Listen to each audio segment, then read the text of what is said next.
Hello दोस्तों, कैसे हैं आप सभी। उम्मीद करता हूँ आप सभी बहुत ही अच्छे होंगे।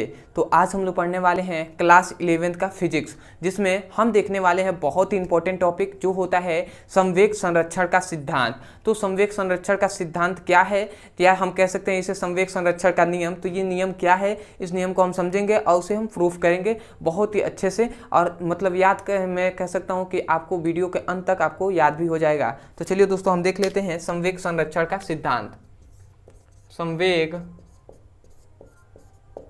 संरक्षण का सिद्धांत। तो संवेग संरक्षण का सिद्धांत क्या होता है, या संवेग संरक्षण का नियम क्या कहते हैं। तो याद रखेंगे, संवेग संरक्षण के नियमों में हमें बताया गया, मतलब हम कह सकते हैं कि इस सिद्धांत के अनुसार, अब भैया संवेग संरक्षण के सिद्धांतों के अनुसार हमें क्या बताया गया ये कि यदि किसी पिंडों पर लगाया गया बल शून्य हो, ठीक है, समझिएगा, यदि किसी पिंडों पर लगाया गया बल शून्य हो तो उस पिंड का संवेग नियत होता है। क्या बताया गया, समझिए, ये बताया गया यही कि कोई भी पिंड है, ठीक है, कोई भी पिंड है, उस पिंड पर लगाया गया जो बल होता है, बल वो मतलब F जो होगा, यदि शून्य हो, किसी पिंडों पर लगाया गया बल शून्य हो तो उस पिंड का जो संवेग होता है, संवेग मतलब P होता है, वो क्या होता है, नियत होता है। यही हमें बताया गया, ठीक है। तो क्या बताया गया, यदि किसी पिंडों पर लगाया गया बल शून्य हो तो उस पिंड का संवेग नियत होता है। समझ में आया। तो यहाँ से आप इस नियम को बताइएगा, ठीक है। कभी भी मतलब जो सिद्धांत होता है, नियम होता है या डेफिनेशन होता है, उसे रटा नहीं जाता है, ठीक है। यहाँ से समझा जाता है और उसके बाद आप नियम को कह सकते हैं। तो आपको ऐसे ही हमेशा याद रहेगा, क्या कहेंगे कि संवेग संरक्षण के सिद्धांतों के अनुसार यदि किसी पिंडों पर लगाया गया बल शून्य हो तो उस पिंड का संवेग नियत होता है, ठीक है। तो सबसे पहले मैं लिख दे रहा हूं, ठीक है। सबसे पहले एक बार मैं बोल रहा हूं, मैं चाहता हूं कि आप स्वयं नोट्स बनाएं, ठीक है। तो इसलिए आप स्वयं एक बार मैं बोल रहा हूं, लिखिए। क्या लिखेंगे कि संवेग संरक्षण के सिद्धांतों के अनुसार यदि किसी पिंडों पर लगाया गया बल शून्य हो तो उस पिंड का संवेग नियत होता है, उस पिंड का संवेग नियत होता है। तो मैं लिख दे रहा हूं, ठीक है, डेफिनेशन को, ठीक है। बहुत से मतलब वो हैं जो स्टूडेंट वो नहीं लिख पाएंगे, तो मैं इसको लिख दे रहा हूं, ठीक है। तो हम लिखेंगे इस नियमों के अनुसार यदि किसी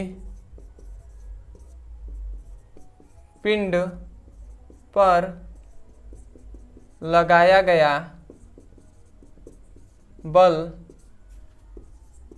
शून्य हो तो उस पिंड का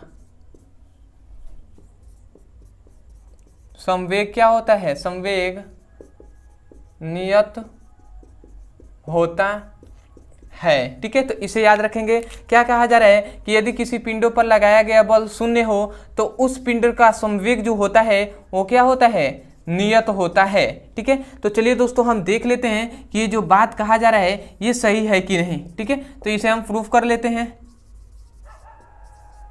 ठीक है। तो प्रूफ कर देते हैं, ठीक है। तो हम जानते हैं चूंकि एक कणिका के लिए हम शुद्ध कर रहे हैं, ठीक है, एक कण के लिए, ठीक है, या हम कह सकते हैं एक पिंडों के लिए, ठीक है। तो चूंकि हम इसको प्रूफ कर रहे हैं तो हम जानते हैं, चूंकि हम जानते हैं, ठीक है, हम क्या जानते हैं, हम जानते हैं कि बल बराबर क्या होता है, द्रव्यमान गुणे त्वरण होता है। तो F इक्वल टू द्रव्यमान m को और त्वरण a को कैसे हैं, ठीक है। तो ये द्रव्यमान गुणे त्वरण हो गया। अब ध्यान दीजिएगा, a बराबर क्या होता है, v minus you by T होता है, ठीक है, v minus you by T होता है। तो इसको आप ध्यान रखेंगे, ठीक है, डेल टी होता है।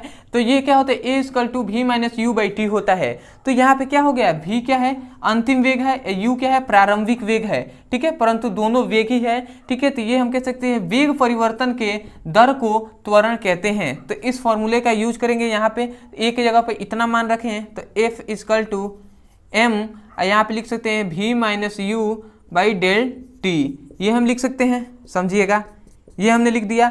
अब यहाँ पे ध्यान दीजिएगा, समझने वाली बात ये है कि f का मान यहाँ पे क्या है, f का मान बताया गया शून्य है, ठीक है। तो हम f का मान यहाँ पे शून्य रखते हैं, ठीक है, ध्यान दीजिएगा, इसको मैं मिटा दे रहा हूँ, ठीक है। आगे बढ़ते हैं। तो f का मान यदि हम शून्य कर दें तो यहाँ से क्या मिल गया, m v minus you by del t is equal to क्या हो गया, f का मान 0 हो गया। इस प्रकार हमने लिख दिया। अब ध्यान दीजिएगा यहाँ पे कि ये डेल टी इधर क्या है, गुणा में है, सॉरी भाग में है, इधर जाएगा तो गुणा कराएगा।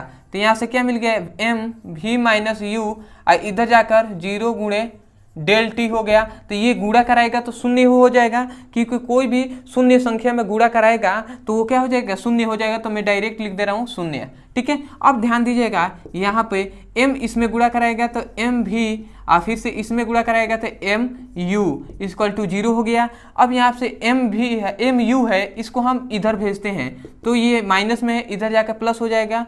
तो m भी इक्वल टू क्या हो जाएगा, m u हो जाएगा, ठीक है। तो ये आपका निकल गया, ठीक है। तो यहाँ से आपको क्या पता चला, ये क्या है, m भी है, मतलब द्रव्यमान गुणे वेग है, ये भी द्रव्यमान गुणे वेग है। परंतु आप कहेंगे यहाँ पे v है, यहाँ पे u है, तो भैया ये अंतिम वेग है और ये प्रारंभिक वेग है, परंतु है तो वेग ही ना। हम संवेग बराबर क्या जानते हैं, संवेग बराबर हम जानते हैं द्रव्यमान गुणे वेग होता है।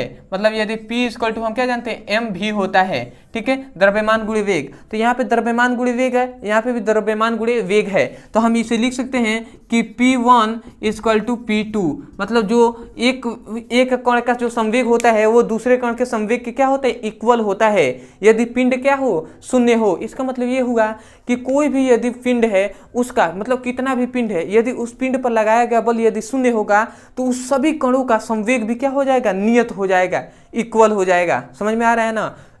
तो उम्मीद करता हूं दोस्तों आपको संवेग संरक्षण का सिद्धांत याद हो गया होगा और उसके बाद इस प्रूफ को आपको समझ में आ गया होगा। देख रहे हैं, एक कण के लिए जो निकला है मान वही दूसरे कण के लिए भी निकला है, मतलब दोनों आपस में बराबर हैं। तो इसीलिए कहा जा रहा है कि कोई भी कितने भी पिंड हो, उस पिंड का पर लगाया गया बल यदि 0 होगा तो उसका उसी पिंड का जो संवेग होगा वो नियत होगा। तो यही इस संवेग संरक्षण के सिद्धांत में बताया गया है। तो उम्मीद करता हूं दोस्तों आपको बहुत ही अच्छे से आपको समझ में आ गया होगा कि संवेग संरक्षण का सिद्धांत क्या होता है। तो मैं यही कहूँगा कि यदि आपको वीडियो अच्छा लगा हो, अगर आपको कुछ सीखने को मिला हो, तो आप सबसे पहले चैनल को सब्सक्राइब कर लीजिएगा, ठीक है। क्योंकि मैं अभी शुरुआती वीडियो बना रहा हूँ तो थोड़ी बहुत मतलब एक तरह से कहा जाए तो आपकी सपोर्ट की बहुत ज़्यादा ज़रूरत है। तो ठीक है, इसलिए मैं कह रहा हूँ कि सबसे पहली बात तो आप चैनल को सब्सक्राइब कर लीजिएगा। और जब चैनल को सब्सक्राइब कीजिएगा तो हमें कमेंट सेक्शन में जरूर बताइएगा कि आपको वीडियो कैसा लगा है, ठीक है। दूसरी बात, यदि आप हमारा सपोर्ट करना चाहते हैं तो आप उन स्टूडेंटों के पास हमारे मतलब इस वीडियो को शेयर कर सकते हैं जिन्हें लगता है कि वास्तव में इस ऐसे मतलब उनको बताया जाए तो वो भी मतलब अच्छे से समझ सकते हैं, ठीक है। तो उनके पास शेयर कर सकते हैं। और तीसरी सबसे इंपॉर्टेंट बात, यदि आपको कोई भी टॉपिक समझ में नहीं आता है फिजिक्स केमिस्ट्री बायोलॉजी के संबंध में, तो उस टॉपिक का नाम लिखिए यूट्यूब पर, अंत में हमारे चैनल का नाम लिख दीजिए, वीडियो वहाँ से भी मिल जाएंगे, आप वहाँ से भी जाकर अच्छे से पढ़ाई कर सकते हैं और अपने सुंदर से नोट्स बना सकते हैं, ठीक है। और इसी वीडियो के डिस्क्रिप्शन में physics chemistry biology class 11th का लिंक दिया जाएगा, उस लिंक पर क्लिक करके आप चैप्टर वाइज सीक्वेंस में वीडियो को पढ़ सकते हैं और अपने सुंदर से नोट्स बना सकते हैं। तो चलिए दोस्तों आज के लिए इतना ही, मिलते हैं अगले वीडियो में, तब तक के लिए धन्यवाद। जय हिंद, जय भारत।